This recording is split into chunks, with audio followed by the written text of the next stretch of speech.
Азат, привет! Не болды? Не істеп жатсың кетіп қалған? Далада қармен атсам. Мен компьютер ойнап отырмын. Мен ешқайда шықпаймын.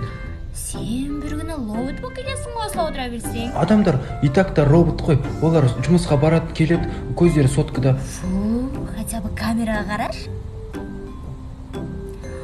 Енді күн. О, не могу, прям лапочка. Сама такая. В смысле? Менде лапочкам ба сонда? Мақпал, пока. Мен сен бір күн осы компьютерден алып шығам.